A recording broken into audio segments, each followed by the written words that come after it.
Une autre technique utilisée par l'auditeur est celle de l'observation physique.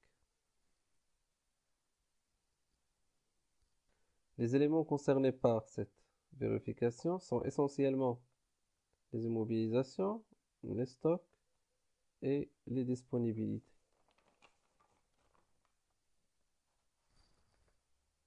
Cette technique consiste à vérifier les documents et l'existence physique de ces éléments.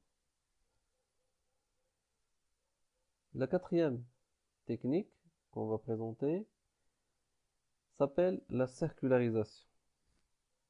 Il s'agit tout simplement d'une technique de confirmation auprès des tiers, c'est-à-dire les fournisseurs et les clients de l'entreprise. Je vais vous présenter ici un exemple de lettre qu'on peut adresser soit aux clients ou bien aux fournisseurs ou bien les tiers de façon générale pour avoir des informations afin de les rapprocher avec la comptabilité de l'entreprise. Vous avez là un modèle avec bien sûr une enveloppe timbrée pour envoyer la réponse. Et là sur cette deuxième partie, vous avez les informations demandées par l'auditeur.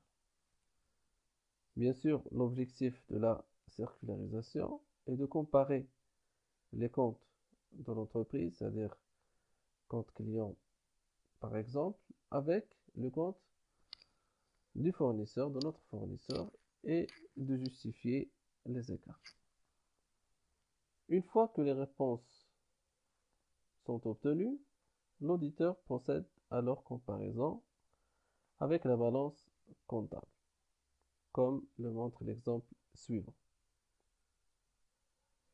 Vous avez là par exemple la balance tirée de la comptabilité, et ici vous avez les réponses reçues de la part des fournisseurs. Les montants qui se conforment sont soulignés en vert et ne représentent aucun problème pour l'auditeur. Par contre, les montants qui ne se conforment pas et montrent un écart, on doit leur chercher une justification. Par exemple, ici, pour cette assurance Pauline, l'auditeur a trouvé une autre procédure alternative satisfaisante pour trouver cet écart. Si je prends ce fournisseur Arthur Industries, nous avons un écart de 19 460,70 et après investigation, l'auditeur a trouvé que ce montant a été comptabilisé en facture non encore parvenue. Pour cette ligne qui correspond à PS Conseil, l'écart de 2000 correspond à un règlement effectué par chèque le 31/12 et qui n'a pas été encore comptabilisé.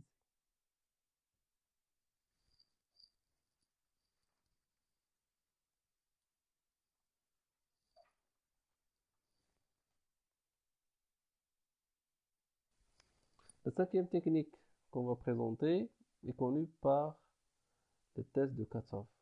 Il s'agit tout simplement de vérifier l'application du principe de séparation ou de spécialisation des exercices. Alors pour apprécier le respect de ce principe, on se base essentiellement sur le fait générateur lié à la transmission de la propriété, à savoir la livraison. C'est-à-dire, pour nous, on ne peut enregistrer l'achat ou bien la vente que s'il y a la livraison. Donc, la livraison ici, c'est le fait générateur qui donne droit à la comptabilisation de l'achat ou bien de la vente parmi les éléments de l'exercice en question. Alors, on va essayer de voir deux exemples de tests de Katov. Le premier correspond à des opérations d'achat et le deuxième pour les opérations de vente.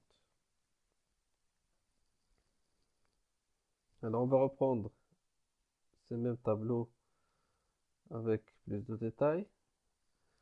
Alors, les informations essentielles à suivre ici, c'est les montants de chaque fournisseur. Ici, vous avez la date de réception de la marchandise. Et ici, vous avez l'enregistrement effectué au niveau de la comptabilité. Là, vous avez deux dates, soit dans l'exercice 2012 ou bien l'exercice suivant, c'est-à-dire 2013, janvier 2013. Si je prends le premier exemple, si je prends le premier exemple de fournisseur Eric, la date de réception a été effectuée le mois de décembre 2012. Et c'est en même temps la date d'enregistrement en comptabilité. Donc là, le commentaire non applicable. Pourquoi? Parce que ça se correspond et ça se conforme. Il n'y a aucun problème pour cette opération. Si je prends le deuxième fournisseur, Céline, la date de réception de ces marchandises, c'est janvier 2013, c'est-à-dire l'exercice suivant, alors que le comptable a enregistré l'achat au niveau de l'exercice 2012. Alors, dans son commentaire, comme vous pouvez le voir ici, l'auditeur a mentionné que la réception a été réalisée le 3 janvier, mais enregistrée sur le mois de décembre. Mais il n'y a pas d'impact sur le résultat. Alors, pourquoi il n'y a pas d'impact sur le résultat? Vous avez l'explication ici. En fait, quand on a enregistré l'acquisition ou bien l'achat au niveau du journal au mois de décembre, on a passé l'écriture suivante. On a débité l'achat et on a crédité le compte fournisseur.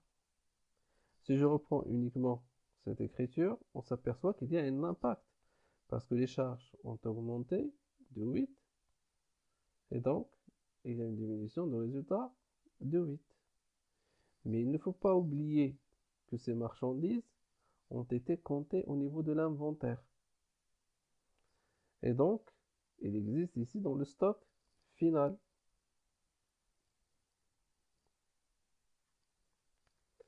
Bien sûr, cette écriture, il a un impact sur le résultat.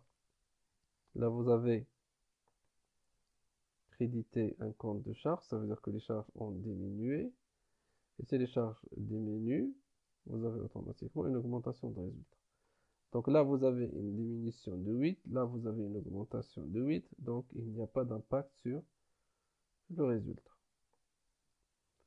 Alors ici, comme conclusion, l'auditeur constate qu'au bilan, il y a le compte stock et le compte fournisseur qui sont surévalués de 8. Bien sûr, on le voit ici des deux côtés. Vous avez le stock qui est surévalué de 8 et vous avez les fournisseurs qui sont surévalués de 8.